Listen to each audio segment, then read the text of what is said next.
Hello friends, स्वागत है देवा स्टडी 2.0 में। हम आज इस क्लास में महाजनपद काल 600 ईसा पूर्व से 300 ईसा पूर्व तक के टॉप 30 क्वेश्चनों की चर्चा करेंगे। इससे पहले 16 महाजनपदों और उनकी राजधानियों के बारे में चर्चा करेंगे। तो क्लास आपके लिए बहुत ही महत्वपूर्ण रहने वाली है, तो एंड तक देखते रहना है। और लास्ट में मैंने आपसे क्वेश्चन पूछा, उसका आंसर आपको कमेंट में देना है। सारे क्वेश्चन इंपॉर्टेंट और सिलेक्टेड है, तो स्टार्ट करते हैं।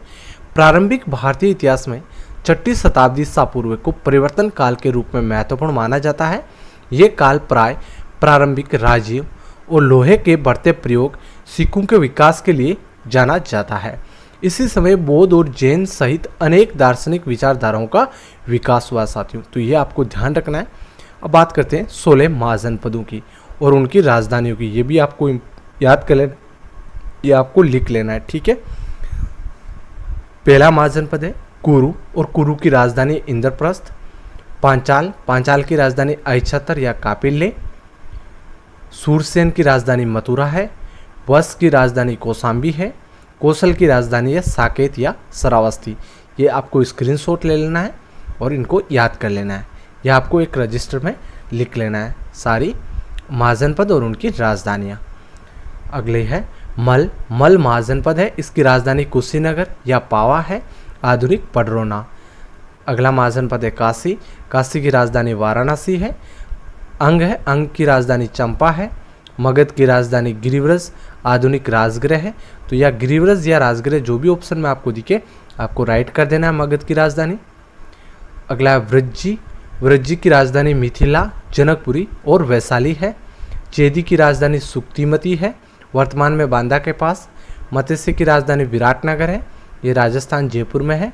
अस्मक की राजधानी पांडन्य है।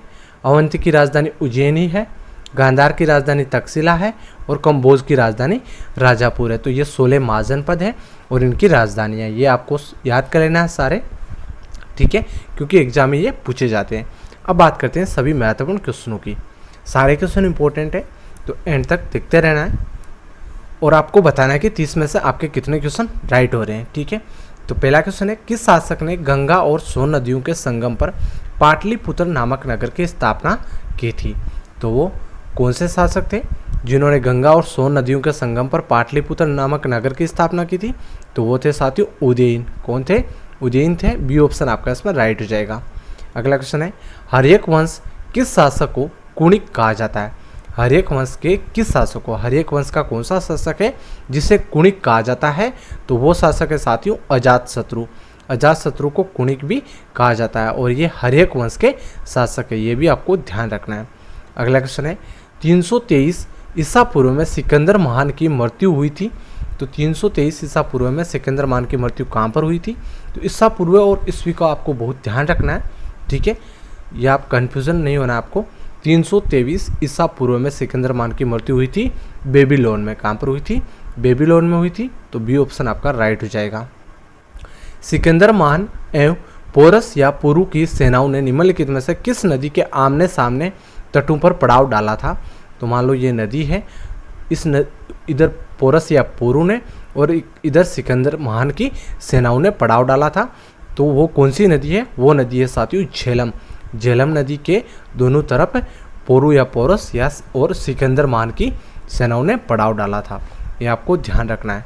अगला क्वेश्चन आपका हो जाएगा मित्रों, पाली ग्रंथों में गांव के मुखिया को कहा जाता है? पाली के जो ग्रंथ है उनमें गांव के मुखिया को क्या कहा जाता है?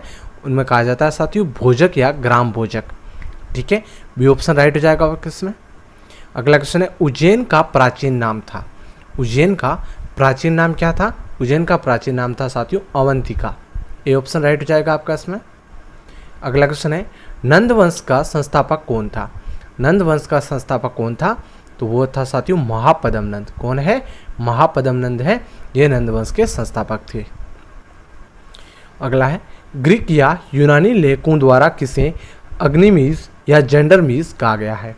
तो ग्रीक और या यूनानी लेखकों द्वारा किसे अग्निमीज या जेंडरमीज कहा गया?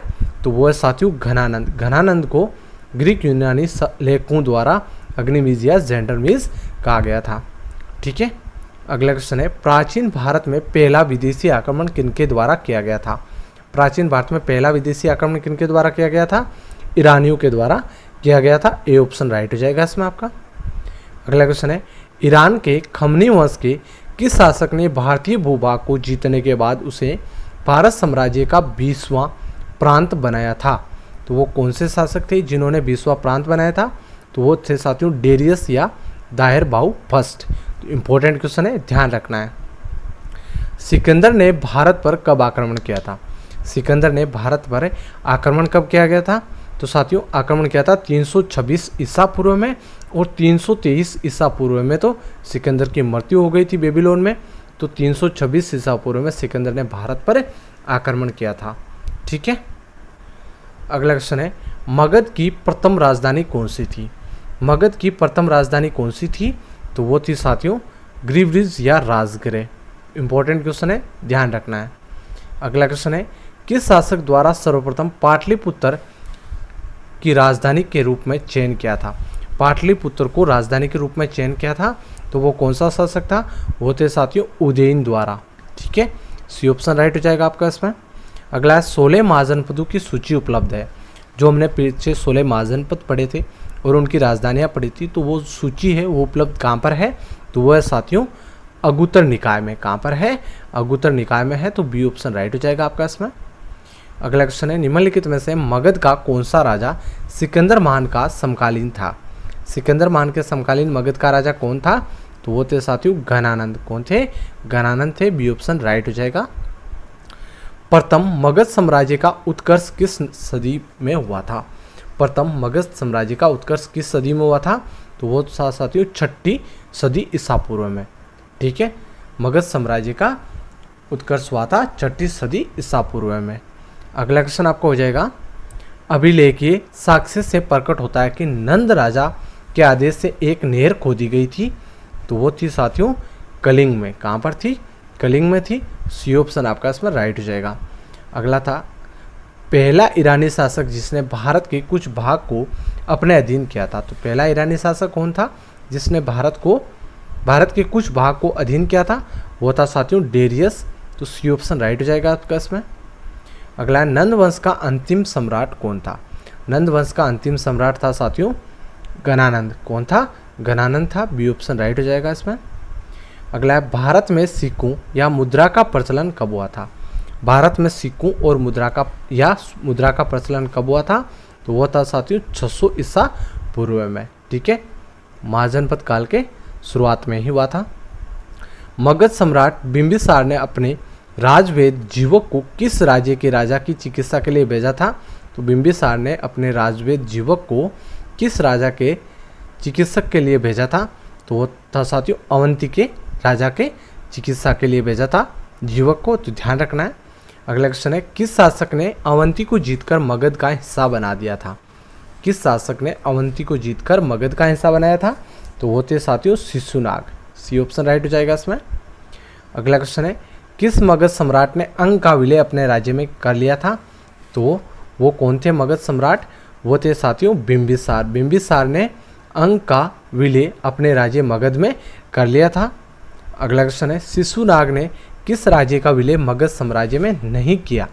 शिशुनाग ने तो 3 का किया था, 1 का नहीं किया था। तो साथियों अवंती का किया था, वश का किया था, कौशल का किया था, काशी का नहीं किया था शिशुनाग ने। तो ये तीनों आपको ध्यान रखना है। ठीक है, यहाँ पर पूरा क्वेश्चन पढ़कर आंसर देना आपको एग्जाम में, तो ये भी आपको ध्यान रखना है। तो शिशुनाग ने किस राज्य का विलय मगध साम्राज्य में नहीं किया था? तो काशी का नहीं किया। अगला क्वेश्चन है, काशी और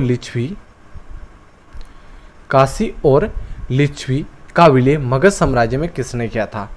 तो साथियों काशी और लिच्छवी का मगध साम्राज्य में विलय किया था अजातशत्रु ने। ठीक है, बी ऑप्शन राइट हो जाएगा इसमें।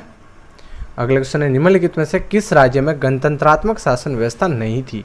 किस राज्य में नहीं थी? तो वो साथियों हो जाएगा मगध में। ठीक है, अगला क्वेश्चन है, निम्नलिखित में से किसे सेनिया नियमित और स्थायी सेना रखने वाला कहा जाता है? सेनिया का मतलब है नियमित और स्थायी सेना रखने वाला कहा जाता था। तो वो है साथियों बिंबिसार। ए ऑप्शन राइट हो जाएगा इसमें।